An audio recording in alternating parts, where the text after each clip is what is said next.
स्वागत है अपना स्टडी लेक्चर यूट्यूब चैनल में। दोस्तों बात करेंगे आरआरबी एनटीपीसी का प्रीवियस ईयर का एग्जाम का ये पार्ट 14 है। इसके पहले हमने 13 पार्ट कंप्लीट कर दिया है, तो अपना स्टडी लेक्चर यूट्यूब चैनल के प्लेलिस्ट पे जा सकते हैं और वहां से सारे पार्टों को आप देख सकते हैं। दोस्तों ये सीरीज आपके लिए बेहद ही महत्वपूर्ण है। आपकी प्रतिक्रिया हमारे लिए सर्वप्रथम है, आप कमेंट बॉक्स में जरूर बताइएगा ये सीरीज आपको कैसी लग रही है। तो दोस्तों इसके पहले हमने 13 पार्ट जो कंप्लीट किया है उसको आप प्लेलिस्ट पे जाकर देख सकते हैं, और ये 14 पार्ट है जिसमें रीजनिंग की बात करेंगे, और रीजनिंग का जो कि 31 मार्च 2016 को फर्स्ट शिफ्ट में कंडक्ट करा गया था। तो दोस्तों आइए वीडियो को शुरू करते हैं, और वीडियो को शुरू करने से पहले आपसे निवेदन है कि वीडियो को ज़्यादा से ज़्यादा दोस्तों तक शेयर और वीडियो को लाइक भी करें। देखिए हमने बात किया था कि 10 क्वेश्चन हमने कंप्लीट कर दिया था, तो यहाँ पे ये नेक्स्ट क्वेश्चन जो था वो आपको स्क्रीन पर दिख रहा होगा। निम्नलिखित में से कौन सा समूह से संबंधित नहीं है। देखिए यहाँ पे ऑप्शन ए है श्रीलंका, ऑप्शन बी है म्यांमार, ऑप्शन सी है बांग्लादेश, ऑप्शन डी है भूटान। तो यहाँ option A is right answer हो जाएगा, जो कि ये हो जाएगा श्रीलंका। देखिए बात करते हैं म्यांमार, बांग्लादेश और भूटान, ये कैसे भिन्न है इनसे। तो बात करते हैं जिन देशों की जो है सीमाएं किसी न किसी देश से टच करती हैं, बट श्रीलंका की जो कि सीमा किसी भी देश से टच नहीं करती है। ये हिंद महासागर में स्थित एक आइलैंड के रूप में है जहाँ पर कोई देश की सीमा इससे टच नहीं करती है। तो यहाँ पे भिन्न हो जाएगा, जो कि अलग हो जाएगा, संबंधित नहीं है ये सभी से। तो ठीक है, तो यहाँ option A is right answer इस प्रकार से हो जाएगा। नेक्स्ट क्वेश्चन की बात करते हैं। शब्दों के 4 जोड़े नीचे दिए गए हैं, इनमें से अलग जोड़े को पहचान करें। तो देखिए यहाँ पारा क्या होता है, ये तरल होता है, जो कि एक धातु होती है जो द्रव अवस्था में पाई जाती है। मात्र एक धातु है जो द्रव अवस्था में पाई जाती है। वहीं बात करते हैं गन पाउडर की, तो ये भी ठोस अवस्था में होता है। बात करते हैं कपूर, तो ये कपूर क्या होता है, ये भी ठोस अवस्था में है, लेकिन यहाँ पे गैस दिया हुआ है, इसका मतलब ये राइट आंसर होगा, जो कि ये अलग है।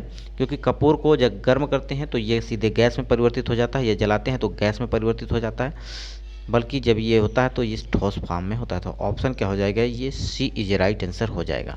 हीलियम को जानते हैं ये गैस है, तो इसको आप समझ सकते हैं। नेक्स्ट क्वेश्चन की बात करते हैं। नीचे कुछ स्थान और उसके बाद कुछ निष्कर्ष दिए गए हैं। तो कथन दिया है कुछ कार बस है और अन्य ट्रेन है।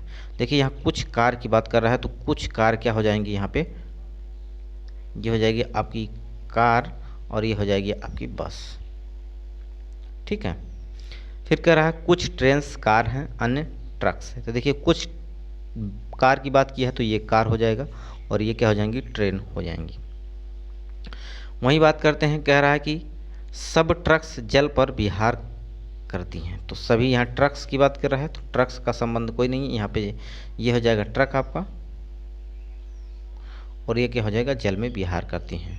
तो यहाँ पे अगर देखें निष्कर्ष जो पूछा गया है, इसमें निष्कर्ष है वहाँ कम से कम एक तो बस है जो जल पर विहार कर सकती है। देखिए यहाँ बस है और इसमें ट्रक का और जल से कोई संबंध नहीं है, इसका मतलब ये हो गया कि ये क्या हो जाएगा, रॉन्ग हो जाएगा।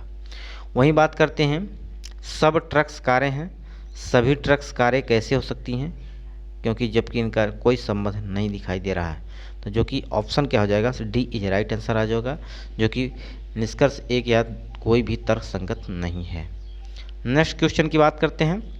इसमें दिया है कोडिंग डिकोडिंग से। तो देखिए यहाँ पे ई जी वाई पी और टी, पी का कोड दिया हुआ है, यहाँ पे ई का कोड कितना दिया हुआ है, 4 दिया हुआ है, 3 दिया हुआ है, 5 दिया हुआ है, 6 दिया हुआ है, 1। ठीक है, कितना दिया हुआ, 1 दिया हुआ है। तो इन सब का मान यहाँ पे अगर हम रखते हैं तो देखते हैं क्या आंसर आता है। देखिए ई की वैल्यू यहाँ पे कितना दिया है, 4, तो देखिए पी की वैल्यू कितना हो जाएगी, पी का जो कोड दिया हुआ है, पी का कोड आपका हो जाएगा 6। ठीक है, तो ये हो जाएगा 6। वहीं बात करते हैं वाई की, तो वाई का कोड क्या दिया हुआ है, वाई का कोड हम बात करते हैं तो वाई का कोड यहाँ पर कितना दिया है, 5 दिया हुआ है, तो ये 5 हो जाएगा। वहीं बात करते हैं यस की, तो यस का कोड यहाँ से देख सकते हैं, यहाँ से 2 आ रहा है, तो ये 2 हो जाएगा। नेक्स्ट बात करते हैं सी की, तो सी का कोड अगर देखते हैं तो सी का कोड यहाँ से हो जाएगा, जो कि ये हो जाएगा 9 हो जाएगा, तो ये 9 हो जाएगा। बात करते हैं एच का, तो एच का कोड यहाँ पे कितना है, 8 है, तो ये 8 हो जाएगा। और सभी संख्याओं में यहाँ पे 0 दिया हुआ है, इसका मतलब क्या है कि यहाँ भी 0 होगा। लेकिन देखिए इसमें से कौन सा ऑप्शन राइट दिख रहा है, जो कि मिल रहा है इसमें 95298 सॉरी 652, तो हो जाएगा 65298, option number c is right answer हो जाएगा। जो कि यहाँ पे मैच कर रहा है। नेक्स्ट क्वेश्चन की बात कर रहे हैं। निम्नलिखित में विधान ए और कारण आर दिए गए हैं, तो इनका मान बताइए। देखिए कथन में कहा गया है वर्षा जल संचयन मिट्टी के क्षरण को कम करता है। देखिए यहाँ बात कर रहा है कि वर्षा जो होती है, वर्षा जल संचयन मिट्टी के कारण संचयन मिट्टी के कारण को कम करता है। यहाँ पे जल जो है जल संचरण मिट्टी के क्षरण को कम करता है, वर्षा का जल। ठीक है, वर्षा का जल संचयन मिट्टी के क्षरण को कम करता है। अर्थात यदि पानी का बहाव को रोक दिया जाए, जल का संरक्षण किया जाए, तो क्या करेगा वो मिट्टी को क्षरण को कम करता है। अर्थात मिट्टी जो होती है वो कट कर बहती नहीं है। तो अब यहाँ पे कथन कहा गया है। बात करते हैं कारण का। जल के संरक्षण के लिए वर्षा जल संरक्षण महत्वपूर्ण नहीं है। देखिए यहाँ पे जो कह रहा है कि क्या ये आर कारण उसको परिभाषित कर रहा है। तो देखिए जल के संरक्षण के कारण वर्षा का जल संचयन महत्वपूर्ण नहीं है, लेकिन यहाँ पे क्या है इसकी वेरीफाई नहीं कर रहा है, ये रॉन्ग हो जाएगा। क्योंकि जल का जो संरक्षण है, वर्षा का जल ही तो बहाव या कटाव का मिट्टी का कारण बनता है। क्योंकि यहाँ ऑप्शन क्या हो जाएगा, सी इज राइट आंसर हो जाएगा, जो कि आर ए सही है और आर गलत हो जाएगा। क्योंकि ए और दोनों सही हैं, ये तो गलत हो जाएगा। वहीं ए आर और दोनों सही हैं, ये भी गलत हो जाएगा। आर ए गलत है, आर सही, ये भी गलत है, अर्थात सी इज राइट आंसर हो जाएगा। नेक्स्ट क्वेश्चन की बात करते हैं। देखिए नेक्स्ट क्वेश्चन क्या कह रहा है।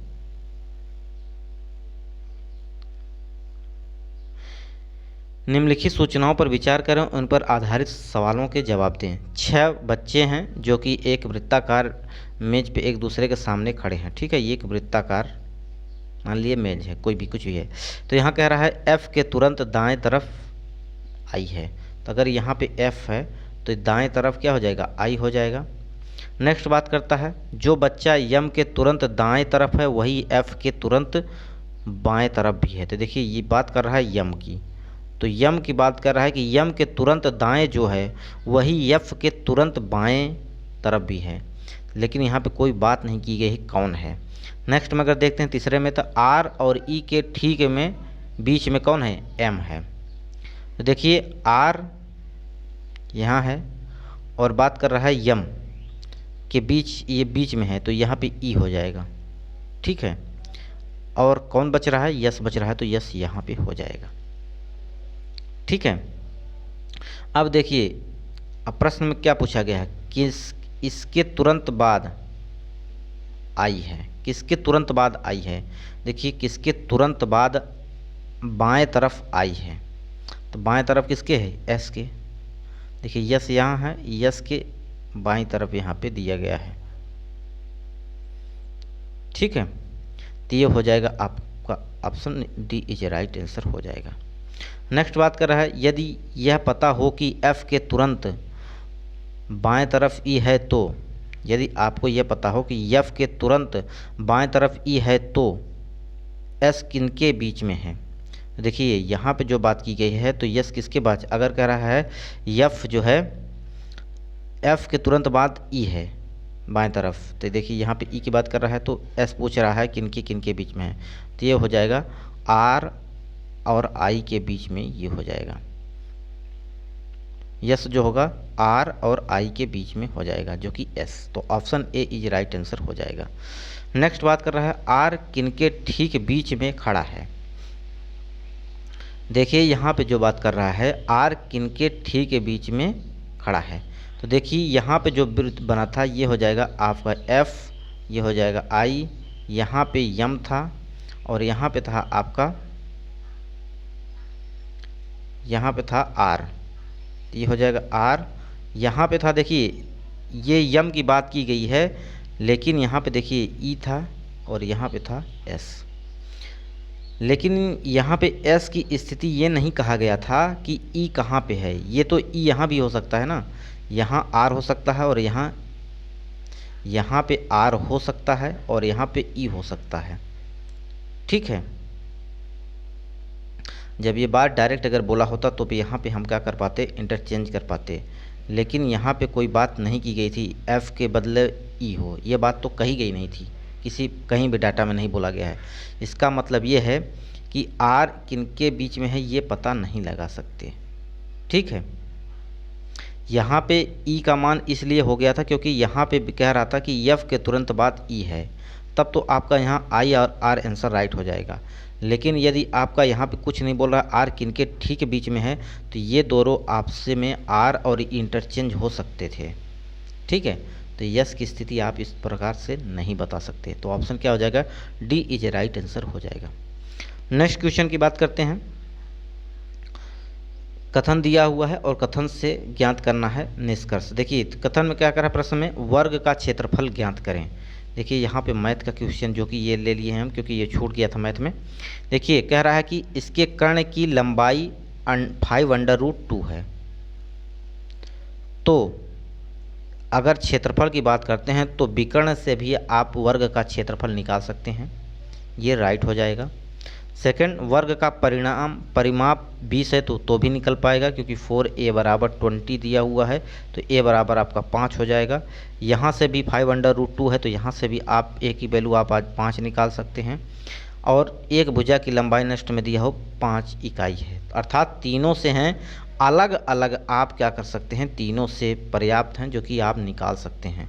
केवल एक भी पर्याप्त है, दो भी पर्याप्त है, केवल जो है कि option number c is right answer हो जाएगा, जो कि 1 2 3 कथनों में से कोई एक पर्याप्त है। ठीक है, तो option c is right answer हो जाएगा। नेक्स्ट बात करते हैं, एक भाषा कोड में दिया गया है, इसका तो मान बताइए।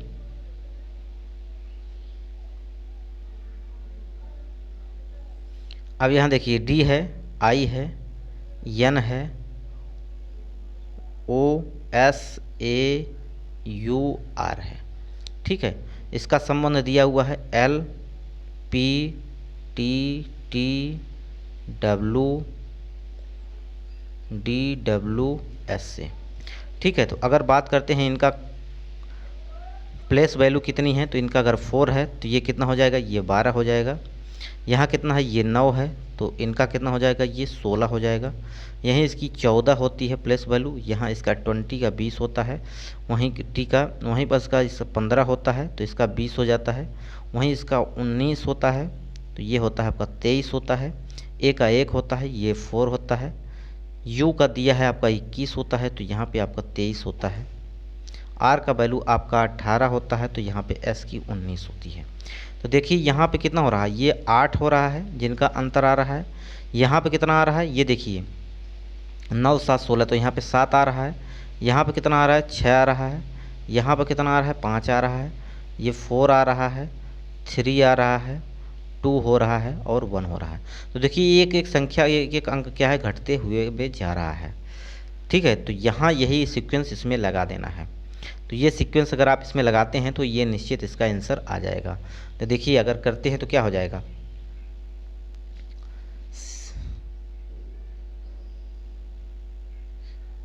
यहाँ पे अगर हम बात करते हैं तो ये देखिए ये है आपका f, कितना है, f है। तो देखिए f है, ये f है, l है, a है, m है, i है, n है और क्या है, n है,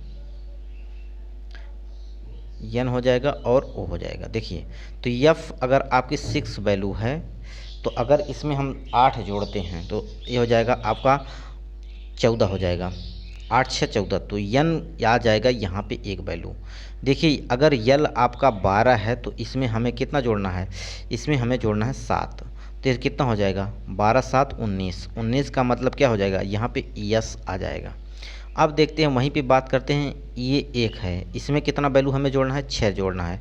6 मतलब कितना हो जाएगा, 7, अर्थात क्या हो जाएगा, जी हो जाएगा। देखिए ऑप्शन नंबर NSG किस में दिख रहा है, सिर्फ ऑप्शन नंबर डी में दिख रहा है। तो ये आप अगर सीक्वेंस भी बढ़ाएंगे तो आप निश्चित रूप से इसका आंसर प्राप्त कर पाएंगे, जो कि ऑप्शन नंबर डी हो जाएगा। पूरा सॉल्व करने की कोई ज़रूरत नहीं, यहाँ पे आप एक्शन निकाल सकते हैं। ठीक है, अगर m आपका वैल्यू यहाँ पे 13 है तो 13 में कितना जोड़ना है, अभी यहाँ आपने 8 जोड़ा, 7 जोड़ा, 5 जोड़ा और 6 जोड़ा, अब इसमें 5 जोड़ना है, तो 8 5 13, अर्थात 13 का मतलब कितना हो गया, 8 5 13, 13 और ये हो जाएगा 13 है तो 18 हो जाएगा, 18 में आर, तो option number D is right answer हो जाएगा। इतने क्वेश्चन थे जो कि पूछे गए थे, तो आशा करते हैं आपको समझ में आया होगा। वीडियो को यहीं समाप्त करते हैं। नमस्कार।